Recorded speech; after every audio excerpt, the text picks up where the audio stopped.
I got fired in front of everyone after 32 years. The $950,000 merger collapsed in 3 days. The words my son-in-law, Kyle, used still echo in my mind. He called me a relic, a piece of the old furniture that needed to be thrown out to make the house look new. He said it with a smile, standing in front of the entire executive board and all the department heads I had personally trained over the decades. I had built that company alongside its founder, Old Man Henry, from a small workshop into a national giant. And now, the boy who married my daughter Emily was kicking me out like a stray dog. I didn't say a word. I just picked up my briefcase, the same one I'd carried for 20 years, and walked out. The silence in that room was heavier than any sound. After 32 years of building a company, my own son-in-law Kyle fired me publicly. 3 days later, his $950 million merger collapsed. Subscribe and leave a like to see how this betrayal unfolds for me. 3 days later, the news broke. The massive merger, the deal that Kyle had staked his entire reputation on, had fallen apart. The other company had pulled out, citing a sudden and critical loss of confidence in leadership. They didn't need to say my name. Everyone knew. I was the foundation, the guy who knew where every wire was, every contract, every secret handshake that kept the business running smoothly. Without me, the company was just a shiny building with a hollow core. Kyle had tried to sell them a beautiful car, but he'd just fired the only mechanic who knew how to start the engine. The irony was so bitter, it almost tasted sweet. My daughter Emily came to my house that night. She looked torn, her eyes red from crying. "Dad, Kyle didn't mean it like that," she started, but the words died in her throat. She knew it was a lie. I just looked at her, my only child, and felt a wave of sadness wash over me. I had given her everything, and she had given her heart to a man who valued ambition over family and image over substance. "He's just under a lot of pressure, Dad. This merger was his big chance," she whispered, as if that excused the public execution of my career. I didn't get angry. I was too tired for that. I simply said, "He made his choice, Emily. Now he has to live with it, and so do you." The weeks that followed were quiet. I spent my days in the garden trying to find some peace, but peace wouldn't come. The humiliation burned inside me, a slow, steady fire. Kyle was all over the business news, trying to do damage control. He blamed market volatility. He blamed the other company. He blamed everyone but himself. I watched him on television, lying with the same easy confidence he used to charm my daughter. That's when the sadness finally hardened into something else. It turned into a cold, clear purpose. He hadn't just fired me. He had tried to erase my legacy. He would not succeed. I called an old friend, Peter, a man who'd retired from our accounting department 5 years ago. He was pushed out by Kyle's new team, too. "Arthur, I heard what happened. I'm sorry," he said, his voice full of genuine sympathy. "Peter," I said, "I need your help. You and I know things about that company's early days. We know about the shortcuts Kyle took to make the quarterly reports look better than they were. We know about the creative accounting he used to inflate the company's value for the merger." There was a long pause on the other end of the line. Then Peter said, "What do you have in mind, old friend?" My plan for revenge was starting to take shape, not born of rage, but of a deep need for justice. We spent the next month in Peter's basement, surrounded by old files and ledgers he'd kept. It was all there, hidden in plain sight. Kyle had been shifting funds from long-term development projects to cover short-term profit goals. He was selling off small, vital assets and listing them as pure profit, essentially dismantling the company piece by piece to make it look attractive to buyers. It was like he was polishing the fruit while letting the roots rot. He was a showman, not a builder. We gathered every document, every email, every piece of evidence that painted a clear picture of his deception. It wasn't just incompetence, it was fraud. With a thick folder of evidence in my briefcase, I requested a meeting with the remaining members of the board of directors. I didn't go through official channels. I called each one of them at home, men I had known for 30 years. They were scared. The company's stock was plummeting, and Kyle had no answers. They agreed to meet me secretly in an old rented office downtown. When I walked in, their faces were grim. I didn't waste time with pleasantries. I opened the folder on the table and laid out the truth, one document at a time. I explained how Kyle's ambition was a fire that was burning the whole forest down. The final confrontation happened a week later, at an emergency shareholders meeting. The room was tense. Kyle was on stage, trying to spin another tale of hope and recovery. He looked tired, the confident smile now a desperate grimace. Then one of the board members, an old man named Norman, stood up and asked for the floor. He invited me to the stage. Kyle's face went pale when he saw me walking down the aisle. It felt like a scene from a movie, a final showdown. I didn't shout. I didn't accuse. I simply presented the facts, clearly and calmly, showing everyone the rotten foundation upon which Kyle had built his temporary kingdom. The fallout was immediate and total. Kyle was removed by a unanimous vote of the board that same day. An investigation was launched, and he would soon face serious legal charges. The company was in turmoil, but it had a chance to survive now that the disease was cut out. A few days later, Emily stood at my door again. This time she was alone, and her bags were in her car. She didn't make excuses for him. She just cried and hugged me, saying, "I'm so sorry, Dad. I was so blind." I held my daughter, and for the first time in months the fire inside me went out. The revenge was complete, but what I felt wasn't triumph. It was the quiet, simple relief of justice being served, and the hope that I could finally rebuild my family from the ruins. Having Emily back in the house was both a comfort and a constant reminder of the storm we had just weathered. The first few weeks were quiet, filled with unspoken words. We moved around each other carefully, like two people learning to walk again after a bad fall. I'd find her staring out the window, lost in thought, and I knew she was replaying the last few years in her mind. I didn't push her to talk. I just made coffee in the morning and made sure there was a hot meal for dinner. Sometimes the simplest things are the only anchors we have when the world is spinning. One afternoon, while I was tending to my roses, a familiar car pulled into my driveway. It was Norman, the board member who had given me the floor at the meeting. He wasn't alone. A man I recognized but didn't know well, David, was with him. David was one of the younger executives, known for being sharp but fair, a rare combination. They walked over to me looking a bit awkward in their expensive suits next to my dirt-stained trousers. "Arthur," Norman began, "we came to ask for your help. The company is stable, but rudderless. We need guidance." I wiped my hands on a rag and looked at them. The thought of going back to that building, to that office, left a sour taste in my mouth. "I'm retired, Norman," I said plainly. David stepped forward. "We're not asking you to come back full-time, sir. We know that's too much. The board has appointed me as the interim CEO. I respected you, Arthur. I learned from you. I want to undo the damage Kyle did. I want to rebuild this company on the foundation you and Henry laid, not on smoke and mirrors. I just need a map, and you're the only one who knows the territory." His words were sincere. He wasn't appealing to my ego, but to my legacy. I thought for a long moment. He hadn't just fired the mechanic. He had tried to burn the blueprints. "I won't take a salary," I said finally, "but I'll meet with you once a week, David. I'll answer your questions and help you find the right path, for Henry's sake, and for the sake of all the good people who still work there." Norman smiled, a look of immense relief on his face. They didn't stay long. As they drove away, I felt a weight lift that I didn't even know was still there. My revenge was about justice, not destruction. Now, I had a chance to help rebuild. It felt right. That evening, Emily and I were sitting on the porch when her phone rang. She looked at the screen and her face went tight. It was Kyle. She hesitated, then looked at me. I just gave her a small nod, a silent message that she was strong enough to handle this. She answered the call and put it on speaker, a clear sign that there were no more secrets between us. Kyle's voice, once so full of command, was now thin and desperate. "Emily, baby, you have to help me. They're trying to ruin me. It was all a misunderstanding. Your father twisted everything." Emily listened without saying a word, her expression hardening from pity to resolve. "No, Kyle," she said, her voice steady and clear. "He didn't twist anything. He just showed them the truth you hid from me, from everyone." He started to ramble, making promises, blaming others, a waterfall of excuses. Emily cut him off. "I saw you, Kyle. I saw you humiliate my father in front of everyone he had ever mentored. You didn't do it for the company. You did it for yourself. There is nothing left to say." She ended the call and blocked his number. The silence that followed was not heavy, but clean. It was the sound of a closed door. She turned to me, a single tear rolling down her cheek, but her eyes were clear. "I'm sorry, Dad. I'm so sorry I couldn't see it sooner." I pulled her into a hug, the kind I hadn't given her since she was a little girl who'd fallen off her bike. "You see it now," I whispered. "That's all that matters." In that moment, holding my daughter, I understood that rebuilding a family was a lot like rebuilding a business. You had to cut out the rot, go back to the strong foundation, and then, piece by piece, you start again. A few months later, life had found a new, gentler rhythm. David was doing a fine job at the company, calling me every Friday to give me an update and ask for advice. The company's stock was slowly climbing back up, a sign of renewed confidence. Kyle was facing a long legal battle. His name was now a warning in business circles, a story of ambition that ate itself. He was no longer our problem. Emily had started taking some online business courses. She said she wanted to understand the world I had built, not to take it over, but to honor it. One sunny Saturday, she came out to the garden with 2 cups of coffee. She handed one to me and sat on the small bench I'd built. "You know," she said, watching me prune a bush, "I used to think this garden was just your hobby, something to do when you weren't at work." I snipped off a dead branch and looked at her. "And now?" I asked. She smiled, a genuine, peaceful smile that I hadn't seen in years. "Now I see it's where you grow things, where you fix what's broken and help things live again." She was right. For the first time in a long time, I felt like I was planting seeds for the future, not just digging through the ashes of the past. The revenge was over, but the restoration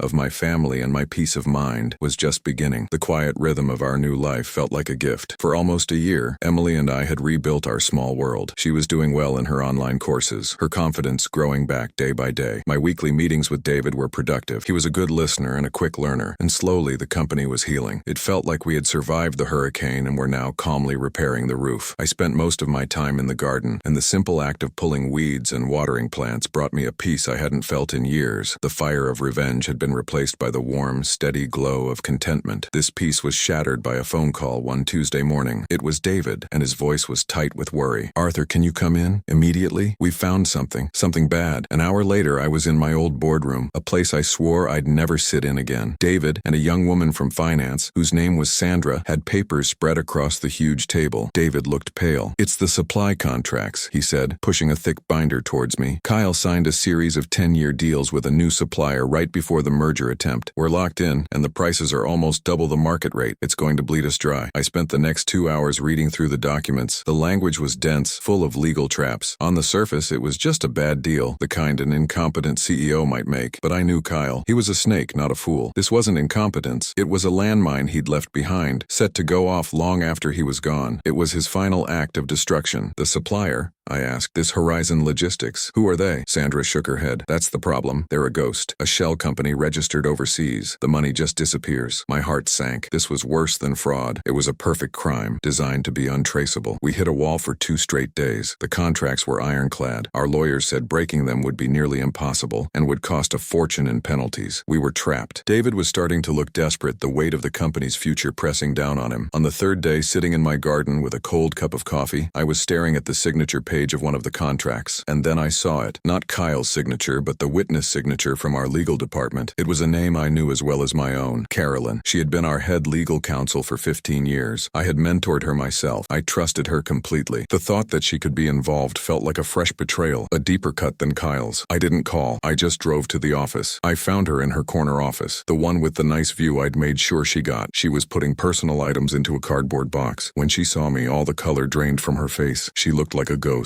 "Arthur," she whispered, her voice trembling. I closed the door behind me. I didn't raise my voice. I just placed a copy of the contract on her desk. "Why Carolyn?" I asked, my voice heavy with a sadness I couldn't hide. "You, of all people. I trusted you." Tears streamed down her face. She sank into her chair, her body shaking. "He knew, Arthur," she sobbed. "Years ago, before you retired, I made a mistake. A big one. On a property deal. It cost the company money, but I managed to hide it. I never thought anyone would find out." She looked up at me, her eyes filled with shame. "But Kyle found it. He found everything. He told me he would ruin me, have me disbarred, make sure I never worked again. He said my kids would be ashamed of me for the rest of their lives." She was trapped, just as we were now trapped by her actions. He hadn't just used greed, he'd used fear. She explained that Kyle used this threat to force her to draft and approve the contracts with the shell company. He promised that once the merger went through, he would destroy the evidence of her mistake. She was just trying to survive, to protect her family from the fallout of one past error. "I knew it was wrong," she said, her voice barely a whisper, "but I was so scared. I've been living with this guilt every single day. Seeing her broken, I didn't feel rage. I just felt an immense pity. Kyle's poison had infected more people than I knew." Carolyn agreed to cooperate fully. She had copies of emails, recordings of phone calls where Kyle threatened her. Everything needed to prove she had signed under duress. It was the key we needed. With her testimony, our legal team could argue the contracts were made under illegal coercion. It would be a long fight, the kind that drags through the Brazilian justice system for years, but now we had a real chance to win. David was relieved, and the board gave him their full support. Carolyn resigned, of course, facing her own legal consequences, but she did so with a strange sense of relief. The secret was out. That night, I told Emily everything. She listened quietly, her expression thoughtful. "It's awful, Dad," she said. "She did a terrible thing, but I almost understand why. He was so good at finding your weakest spot and pushing on it until you broke." She was right. Kyle hadn't just been ambitious. He was a predator who knew how to isolate his prey. I looked at my daughter, and I saw not the naive girl who had fallen for a monster, but a strong woman who had survived him. We had finally cleared out the last of Kyle's rot. The company was safe, my daughter was safe, and my legacy was secure. The fight was truly over. A few weeks later, on a sunny morning, Emily brought 2 cups of coffee out to the garden. We sat on the bench, not saying much, just enjoying the quiet. I watched a bee move from one rose to another, doing its simple, important work. "You know, Dad," Emily said softly, "for a long time, I thought success was about winning, about being the one on top." She looked at me, a clear, peaceful light in her eyes. "Now I think it's just about being able to sit here in the sun with nothing to hide." I put my arm around her. She was right. The revenge had been necessary, but the peace that came after, that was the real victory. The season events changed, and with them the landscape of our lives. Nearly a year passed in a quiet that felt earned, like the calm after a long and terrible fever breaks. The legal fight against Kyle's phantom company, Horizon Logistics, was a slow grind through the Brazilian courts, but our lawyers were confident. With Carolyn's testimony, the crooked contracts were slowly being dismantled. David was a steady hand on the company's wheel, and he still called me every Friday, not so much for advice anymore, but as a friend. Emily blossomed. Her online courses gave her a new sense of purpose, and she even took a part-time job at a local bookstore, finding joy in simple work. My roses had never looked better. I thought we had finally pulled up all the weeds Kyle had planted. But evil, I learned, has deep roots. One afternoon, a man in a suit delivered a registered letter. It wasn't addressed to the company. It was for me, personally. Emily and I sat at the kitchen table as I opened it. The words inside were like a splash of ice water. It was a lawsuit. Kyle, from the depths of his legal troubles, was suing me for defamation. But it was the second part of the claim that made my blood run cold. He accused me and Henry, my long-dead partner, of building our company on a foundation of unethical practices and financial shortcuts. In the early days, he claimed my takedown of him was nothing more than a desperate act to hide my own secrets. It was a monstrous lie, but a brilliant one. It was designed not to win in court, but to poison my name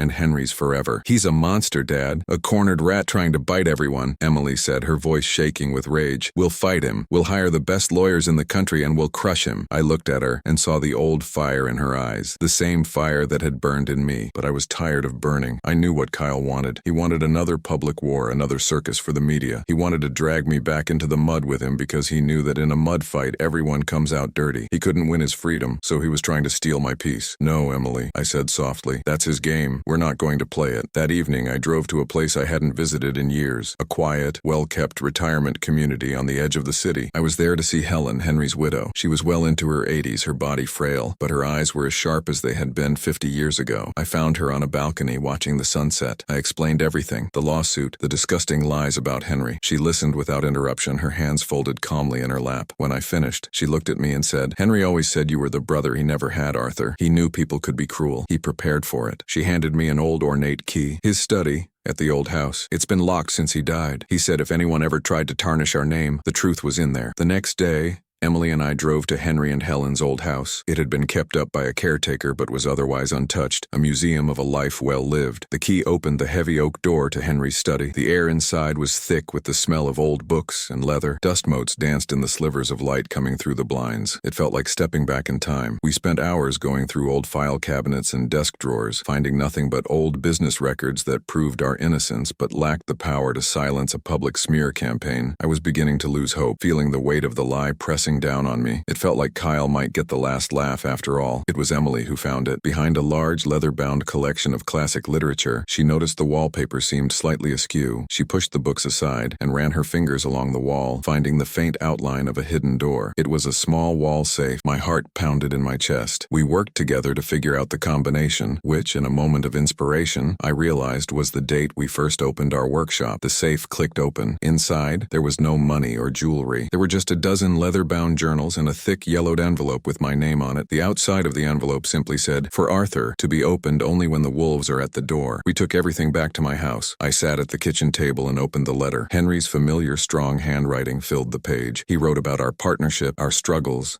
and our shared dream. And then he detailed the one event I had almost forgotten. Early in our career, a powerful politician had offered us a massive government contract in exchange for a huge bribe. We were struggling financially, and the deal would have made us rich overnight. We refused. We walked away, choosing to build our company slowly, honestly. The politician became a lifelong enemy, though he never acted against us directly. Henry had documented everything, the dates, the names, the amounts. He had kept a copy of the politician's written offer. The final paragraph of the letter hit me like a physical blow. Henry had been following this politician's career for decades. He wrote, "This man is patient and corrupt. If I am gone and our name is ever attacked, look for his shadow behind it. He will use someone else to do his dirty work." I looked through the journals and they confirmed everything with meticulous detail. Then I picked up a recent newspaper from the table, one with an article about Kyle's case. I scanned the list of his legal defense team, and there it was. Kyle's new lead lawyer, Robert, was the politician's son-in-law. It all clicked into place. This wasn't just Kyle's desperate revenge. revenge. It was a coordinated attack, an old enemy using my son-in-law as a weapon to destroy me and rewrite history. But Henry, my old friend, had left me one final gift from beyond the grave. Not a sword, but a shield of pure, undeniable truth. The fight was far from over, but now I knew exactly where the real battlefield was. The silence in my kitchen was heavy, thick with the ghosts of the past. Emily and I sat staring at the journals and Henry's letter, spread across the table like a map to a buried war. The ink on the pages was faded, but the truth it held was sharp and vicious. It wasn't just Kyle. He was a puppet, a bitter, angry puppet whose strings were being pulled by a man I had defied half a century ago. The politician. An old grudge left to fester in the dark had finally found a way to the surface through the cracks in my own family. The realization didn't bring anger, but a cold clarity. This was a much bigger fight than I had imagined. "We have to show this to our lawyers right away, Dad," Emily said, her voice tight. "We can destroy them with this. We can expose Robert, the politician, all of them." She was ready for battle, her eyes flashing with a righteous fire. I understood her urge, but I had learned that when you fight monsters, you must be careful not to become one. Rushing in would be a mistake. "No, Emily," I said, placing my hand over hers. "This isn't a courtroom battle. This is a game of shadows. Our lawyers are good at contracts, not at fighting politicians who have spent a lifetime burying their secrets. A direct attack is what they expect. We'd be tangled in the Brazilian legal system for a decade, and in the end, they would paint us as the villains." The next morning I called David. I explained the situation, the journals, the connection to Kyle's lawyer, Robert, and his powerful father-in-law. There was a long silence on the other end of the line. "Arthur," he finally said, his voice grim, "this is bad. This goes way beyond a simple defamation suit. They're not just trying to ruin your name. They're trying to destabilize the company by attacking its foundation, its history." He was right. If they could prove the founders were corrupt, everything we built would be seen as rotten. "The board is with you 100%, David assured me. "Whatever you need, you have it. But you're right. Our corporate lawyers can't handle this." He gave me a name. Samuel, an older lawyer, mostly retired, who had a reputation for being a giant killer in his youth. He wasn't the kind of lawyer you hired to review a contract. He was the one you hired when you needed to win a war nobody thought was winnable. I called him, and he agreed to meet me that afternoon. Emily and I went to his small, quiet office, filled with books instead of fancy awards. He was a man with calm eyes and a mind that seemed to see right through you. He listened to the whole story without saying a word, his fingers steepled under his chin. Then he spent nearly 2 hours reading Henry's journals, page by page. When he finally looked up, his expression was serious. "Henry was a remarkable man," Samuel said softly. "He didn't just build a business, he built a fortress of evidence. This is dynamite, Arthur, but dynamite is dangerous. If it blows up in our hands, we're the ones who get hurt." He explained the risks. The politician was a master of public image and had friends in high places. He could easily dismiss the journals as the ramblings of a dead man and paint me as a bitter old fool seeking revenge. A court battle would be our word against his, and his word carried the weight of power. My daughter Emily defended Kyle, but I saw the truth in her eyes. "What would you do if your own child sided with your betrayer? Comment what you think and share this story." "So, we don't fight him in court," Samuel continued, a strategic glint in his eye. "Not yet. We fight him in the court of public opinion. We don't throw the bomb, we just let him know we have it and that we're willing to press the button." His plan was simple and brilliant. He knew a journalist, a woman named Laura, who was one of the most respected investigative reporters in the country. She was known for her integrity and her refusal to back down from a story, no matter how powerful the subject. "We won't give her the journals," Samuel explained. "Not yet. We give her a lead, a thread. The story of a politician's son-in-law representing the man who tried to ruin a company his father-in-law has a grudge against. We let her pull on that thread herself." The idea of bringing the media into our lives made me uneasy. I had always valued my privacy, but I saw the wisdom in Samuel's plan. It was a move from a chess game, not a street fight. It was about creating pressure, about forcing the enemy out of the shadows and into the light, where his power would be diminished. We wouldn't be attacking him. We would simply be answering questions from a reporter who had stumbled upon a very interesting story. The truth would come out not as an accusation from me, but as a discovery by an impartial journalist. It was a cleaner, smarter, and far more dangerous path. That evening, Emily and I sat in the garden again. The setting sun painted the sky in shades of orange and purple. The initial shock had passed, replaced by a quiet resolve. "Are you sure about this, Dad?" she asked. I looked at the roses Henry and I had planted near the workshop all those years ago. They were old, but they still bloomed every year, strong and beautiful. "Henry prepared for this,"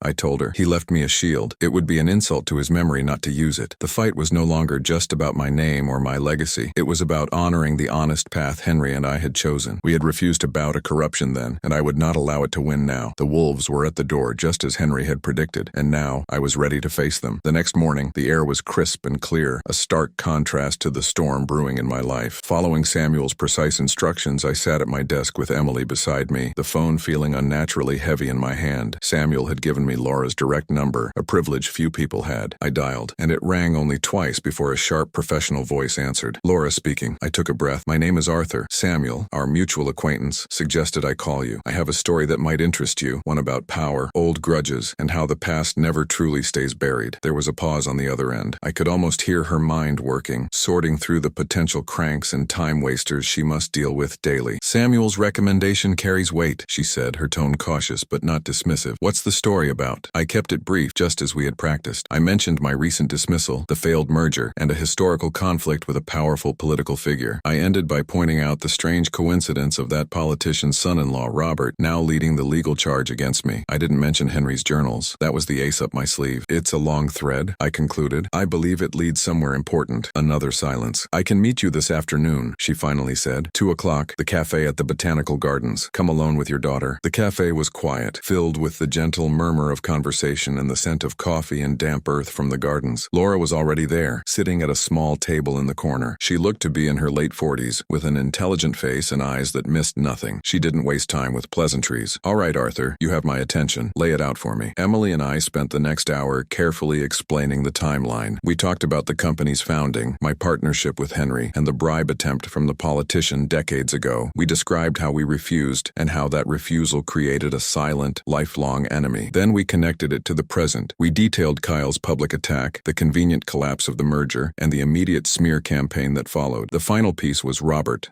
the son-in-law, appearing as Kyle's lawyer. It's too perfect, isn't it? Emily said, her voice steady. Kyle gets his revenge for the failed merger, and his lawyer's powerful father-in-law gets to destroy the legacy of the two men who defied him 50 years ago. Laura listened intently, taking occasional notes in a small black book. She asked sharp, probing questions, testing our story for weaknesses. She was a hunter, sniffing for the scent of truth. She never once asked for proof, which I found interesting. She wanted to find it herself. This is a serious accusation, she said when we finished, closing her notebook. You're not just accusing your son-in-law of revenge. You're claiming a conspiracy involving one of the most powerful political figures in the country. I met her gaze without flinching. We are, and we know the risks. She studied my face for a long moment, then Emily's. I'm not a weapon for hire, Arthur. I don't take sides, I follow facts. If what you're telling me is true, the facts will bear it out. If it's not, this conversation never happened. She stood up, shook our hands firmly, and left without another word. We watched her walk away, a solitary figure disappearing into the green of the gardens. The first move had been made. Now we could only wait. Weeks turned into a month. The silence from Laura was unnerving. Meanwhile, the pressure from Kyle and Robert intensified. News articles, carefully leaked and full of half-truths, began appearing in gossip columns and business journals, painting me as a bitter old man who sabotaged the merger out of spite. They questioned my competence, hinting at financial mismanagement in my final years. David called me frequently, his voice strained. The board is holding firm, Arthur, but they're getting nervous. This mud is starting to stick. We need something to fight back with. I told him to be patient, to trust the process, but even I was beginning to feel the walls closing in. The politician's shadow was long, and it was beginning to block out the sun. One evening, as I was losing hope, my phone rang. It was an unknown number. I answered, and Laura's voice came through, crisp and urgent. Arthur, it's me. I found it. My heart leaped. Found what? I asked, my hand tightening on the phone. The connection, she said, a new energy in her voice. The politician didn't just hold a grudge. He tried to ruin you and Henry a second time about 10 years after the bribe. He used a shell corporation to launch a hostile takeover bid. It failed, but I found the corporate registration documents. The director of that shell company was a young lawyer just starting his career, a man named Thomas. I didn't recognize the name. Who is Thomas? I asked. He's now a senior judge, Laura said, and I could feel the impact of her words even over the phone. A judge who has ruled favorably on several cases involving the politician's business interests over the years, and more importantly, I found a photo from an old society event around that time. The politician, his wife, and a young man they were introducing as their daughter's new boyfriend. That man was Robert. Standing right next to him was his best friend and law school partner, Thomas. It was the missing link, the proof that this network of influence and revenge had existed for decades. Henry's journals were the map, but Laura had found the buried treasure of hard evidence. My first article runs in the national paper this Sunday, she said. It won't mention the journals. It will just ask a simple question. Why are so many people connected to an old politician suddenly involved in a campaign to destroy Arthur? Get ready. The storm is about to break. The days leading up to Sunday were the longest of my life. Emily stayed with me, and we existed in a state of suspended animation, waiting for the world to change. We spoke little, but a new, unspoken understanding flowed between us. She saw the full weight of the the past I had carried, and I saw the woman of strength she was becoming, no longer just Kyle's wife, but her own person. We'd sit in the garden for hours, the silence broken only by the chirping of birds. It felt like the calm before a great battle, the quiet moment when soldiers check their gear and say their prayers, knowing that by nightfall, nothing will ever be the same. I kept rereading passages from Henry's journals, his words feeling less like a memory and more like a direct command. He had prepared for this fight, and I would not fail him. Sunday morning arrived with a gray, overcast sky. Emily went out early and came back with a stack of newspapers. On the front page of the country's most respected paper, below the main headline, was a smaller one. The politician, the judge, and the billion-dollar grudge. My hands trembled as I read Laura's article. It was a masterpiece of journalism. She didn't make a single direct accusation. Instead, she laid out the facts like a prosecutor presenting evidence to a jury. She detailed my sudden retirement, the immediate collapse of the merger, and the smear campaign that followed. Then, she presented the connections. Robert, Kyle's lawyer, was the son-in-law of a powerful politician. Walter, Judge Thomas, who had ruled in Walter's favor multiple times, was Robert's best friend. And years ago,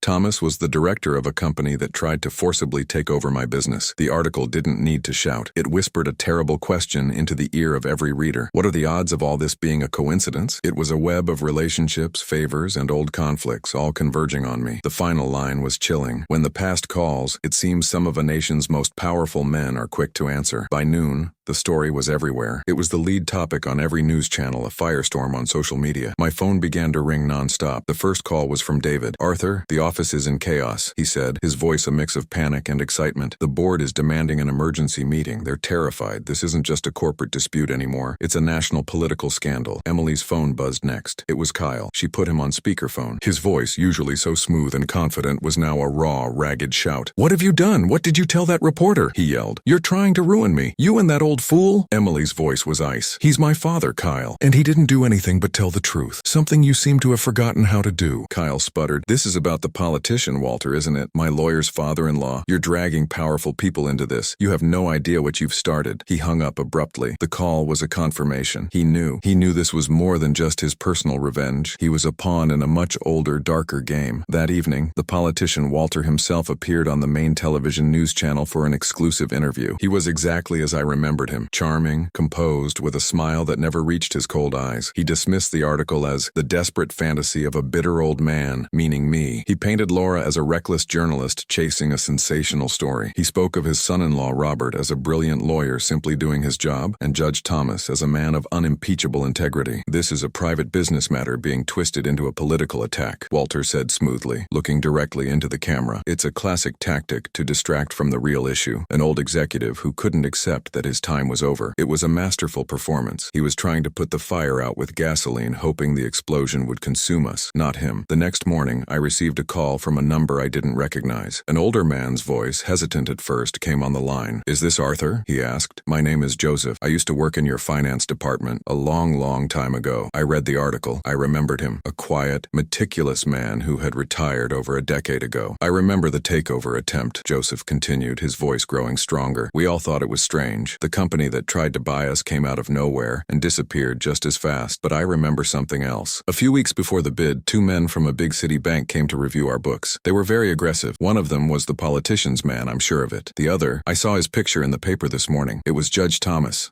Only much younger. My heart pounded in my chest. This was it. A living witness who could place Thomas at the scene of the original crime. Henry's journals were the map, Laura had found the treasure, and now Joseph had just handed us the key to unlock it. I immediately called Samuel and told him everything. There was a long pause on his end. "This is the piece we were missing, Arthur," he said, his voice filled with a rare excitement. "A first-hand account. Laura needs to speak with this man immediately. Walter thinks he's fighting ghosts from the past. He's about to find out one of those ghosts can still talk." The ground was shifting beneath our feet. Walter had thrown his punch, but he didn't know we had a second, more powerful one ready to land. The war had just begun. Laura moved faster than I could have imagined. Within hours of my call to Samuel, a meeting was arranged. We met Joseph not in a stuffy office, but in a small, quiet park on the other side of the city. It was a neutral place, open and yet private enough. He was a small man, with kind eyes that held a lifetime of quiet observation. He looked nervous, constantly glancing over his shoulder, but when he spoke, his voice was firm. Laura sat with her small black notebook, but this time she also had a small digital recorder, which she placed on the bench between us after asking for his permission. Samuel was there too, not as a lawyer, but as a reassuring presence. They came in like they owned the place, Joseph began, his eyes focused on a distant memory. Two of them. One was older, never said his name, just that he was from the bank representing the buyers. He was Walter's man. The other was the young one, the lawyer, Thomas. He was arrogant, impatient. He demanded to see everything. Ledgers, contracts,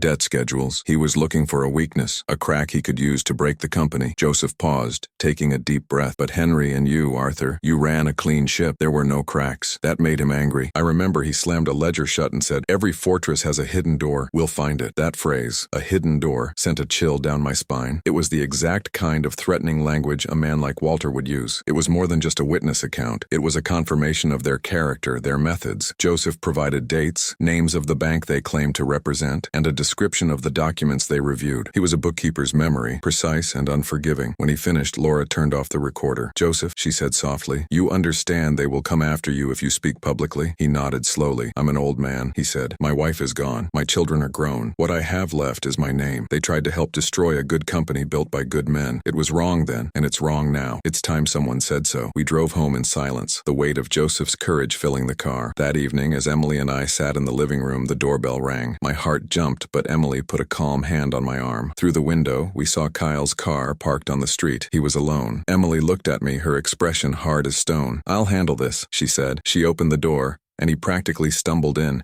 his face pale and his usual perfect hair a mess. "Emily, we need to talk," he began, his voice desperate. "You have to stop this. You're destroying everything." "We're destroying everything?" Emily's voice was low and dangerous. "You stood in a room full of people my father mentored, and you called him old furniture to be thrown out. You used me, our marriage, to get close to him, and then you threw him away the second you thought you didn't need him. You didn't build anything, Kyle. You were just a termite eating away at the foundations." Kyle flinched as if she'd slapped him. "It was business. You don't understand the pressure. Walter and Robert, and they promised me a seat on the board of the merged company. It was my one chance," he pleaded. "It was the confession we needed." But hearing it felt hollow. He wasn't sorry for what he did, only that he'd been caught in the crossfire. "So you were their puppet," Emily said, her voice devoid of any emotion. "They used you to get to my father, and you let them. For a title, for a chance." She walked to the door and held it open. "Get out of my father's house, Kyle." He looked from her to me, searching for an ally, but found none. "Emily, please," he whispered. "It's over," she said. "Go." He stared at her for a long moment, his face crumbling, and then he turned and walked out, a man who had sold his soul for a prize that no longer existed. Emily closed the door and leaned against it, closing her eyes. A single tear rolled down her cheek, but when she opened them again, her gaze was clear. The last chain had been broken. 2 days later, Laura's second article appeared. It was even more explosive than the first. It spoke of a former high-level finance employee who witnessed the hostile takeover attempt firsthand. It quoted the phrase, "Every fortress has a hidden door," and attributed it to a young lawyer, now a senior judge. She didn't name Joseph, but she laid out his testimony with surgical precision. The story no longer whispered a question. It screamed an accusation. The reaction was immediate. Walter's political party announced an internal ethics investigation. The Bar Association announced a review into Judge Thomas's conduct. The fortress was beginning to crumble. The counterattack came that night. A sleazy online news site, one known for political hit jobs, published a story. It named Joseph, plastering his photo on the page. The article claimed he was fired from my company for financial irregularities and held a lifelong grudge. It was a complete fabrication, a clumsy attempt to murder a good man's reputation. They were trying to turn our key witness into a discredited liar. I felt a surge of protective fury. They weren't just fighting me anymore. They were trying to destroy an innocent man. I picked up the phone and called David. "David," I said, my voice tight with anger, "call an emergency board meeting. It's time we stopped defending. It's time we attacked." The politician had shown his hand. He was willing to burn anyone to save himself. He didn't realize I was willing to burn his entire world down to protect the people he was targeting. The war of shadows was over. The open battle was about to begin. David didn't hesitate. "I'll make the calls. The meeting will be tomorrow morning at 10. Be ready, Arthur. They're going to come at you with everything they have." I knew he was right. They weren't just fighting for a company anymore. They were fighting for their political survival. That night, I barely slept. It wasn't anxiety that kept me awake, but a cold, clear focus I hadn't felt in years. I was no longer the old furniture being thrown out. I was the architect of the house, and I was about to show them that I knew where all the structural weaknesses were. I wasn't just defending an innocent man's name. I was taking back the company Henry and I had poured our lives into. The next morning, I walked into that boardroom room for the first time since my firing. The silence was just as heavy, but this time it was filled with tension, not pity. Kyle wasn't there. The board had suspended him pending an investigation after Laura's second article. I sat at the table, David to my right and Samuel to my left. Across from me sat the remaining board members. One of them, a stern-faced man named Christopher, had been on the board for 20 years. He was known for his sharp mind and his loyalty to the company's original values. He looked at me not with sympathy, but with an intense, questioning gaze. He would be the one I needed to convince. David opened the meeting. "We're here because our company is at the center of a growing national scandal," he began, his voice steady. "An attack was launched against a decent man, Joseph, a former employee, in an attempt to silence him. This wasn't just a media spat. It was a warning." Then he gave the floor to me. I stood up slowly, my eyes meeting each person's at the table. "I'm not here to talk about my dismissal," I said calmly. "I'm here to talk about a threat to this company that began 30 years ago. A threat that has returned." I laid out the story, connecting the old hostile takeover attempt to the recent merger. I explained Walter's involvement, Thomas's presence, and Robert's role as the legal muscle. Christopher interrupted me. "Arthur, these are serious accusations. You're connecting a business deal to a political conspiracy. What proof do you have beyond the word of one retired employee and a journalist?" It was the question I was waiting for. "The proof is in their reaction," I answered, turning to him directly. "They didn't try to refute the story with facts. They tried to destroy the reputation of a 75-year-old man. They showed their hand. They are terrified of the truth Joseph holds. They are willing to commit character assassination to hide it. Is that the kind of partner this company wants? A politician who uses mob tactics?" I let the question hang in the air. The room was dead silent. I could see the gears turning in their heads. It was no longer about me. It was about the integrity and stability of the company itself. Samuel then spoke, his tone calm and professional. "We have already filed a lawsuit for defamation on behalf of Joseph against the publication that printed the lies," he announced. "Furthermore, Laura is preparing a third article, this one featuring testimonials from a dozen other former employees who worked with Joseph, all attesting to his impeccable character. The attempt to discredit our witness has failed. In fact, it has only made our case stronger by exposing our opponent's methods." David then presented a folder to each board member. "This contains a preliminary report on the due diligence Kyle's team performed for the merger, or rather, the lack of it. It seems he was so eager to close the deal that he overlooked several red flags about the other company's financial ties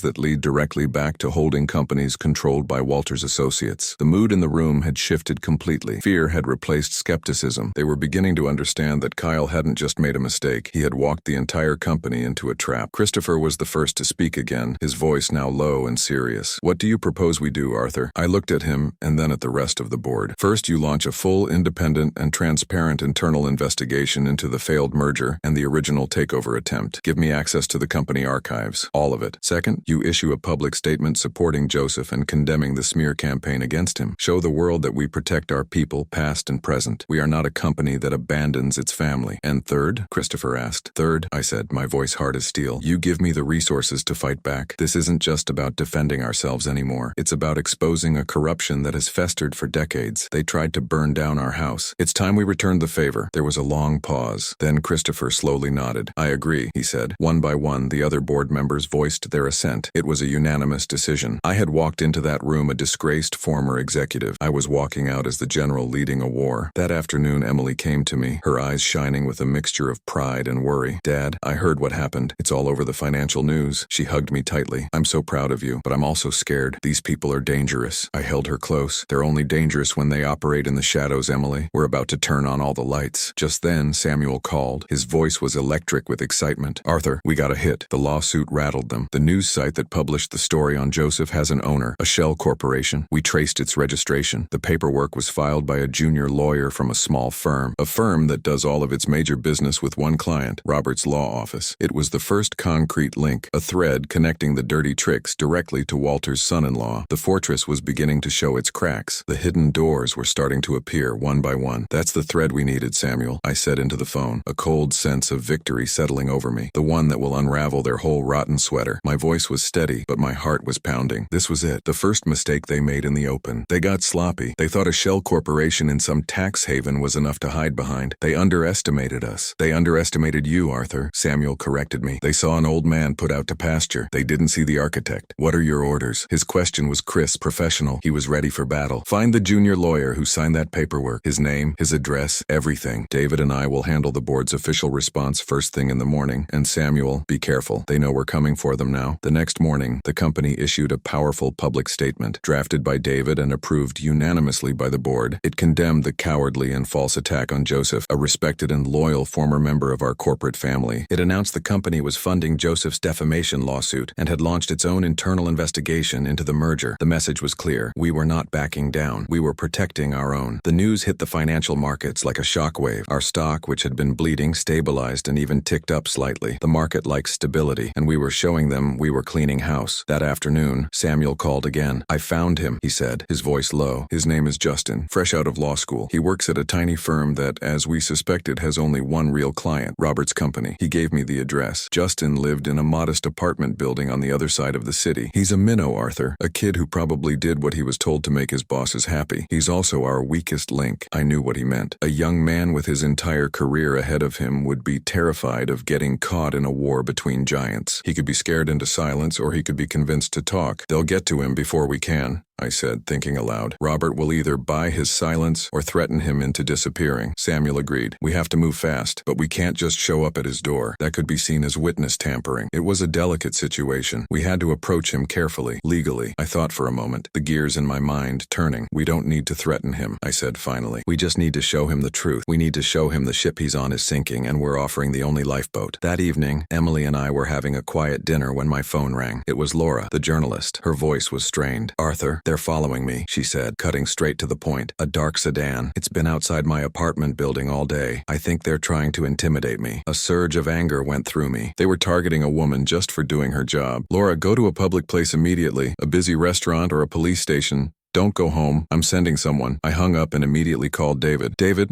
Laura is being followed. I need to arrange private security for her right now. The best. Bill it to the company's investigation fund. Consider it done, David said without a moment's hesitation. The board was truly with me. This attack on Laura only proved my point to them. These were not businessmen, they were thugs. After I hung up, Emily looked at me, her face pale, but her eyes blazing. This is what they do, isn't it? They bully and threaten people into silence. I nodded grimly. It's all they know how to do, I said, but it's not going to work this time. Her fear was visible, but beneath it was a layer of steel I had never seen before. What's our next move, Dad? She asked. She didn't say, your move. She said, our move. My daughter was in this fight with me. The next day, we put our plan for the young lawyer into action. We didn't send a lawyer or an investigator. We sent Joseph, the 75-year-old man whose life they had tried to ruin. He went alone, a simple grandfatherly figure. He waited for Justin in the lobby of his apartment building that evening as the young man came home from work. Samuel and I waited in a car down the street, listening in on a secure line. Joseph approached him calmly. Mr. Justin, my name is Joseph. I believe you and I have some people in common. We heard the fear in Justin's voice. I don't know what you're talking about. I think you do, Joseph said gently. His voice was not accusatory, but full of a weary sadness. You're a young man just starting out. I was a young man once too. I gave my whole life to a company I believed in. This week, some very powerful people tried to tell the world I was a thief. They used a company you helped create to do it. There was a long silence. Justin didn't say anything. They don't care about you, son, Joseph continued, his voice resonating with sincerity. Right now, you are useful to them. The moment you are not, they will throw you away. They will ruin your career and your life to save themselves, and they will not lose a moment of sleep over it. I know these men. I've seen what they do. He paused, then delivered the final, crucial line. Mister, Arthur is offering you a choice, a lifeboat. He has the best lawyers in the country ready to protect you. All you have to do is tell the truth. You don't owe those men your life. Another silence, longer this time. Then, we heard a shaky whisper from Justin. What do I have to do? The fortress had another crack, a small one, but big enough for the light to get in. My entire career, my legacy, destroyed by my son-in-law. What did you think of Kyle's downfall after he fired me? Subscribe for more intense stories like mine.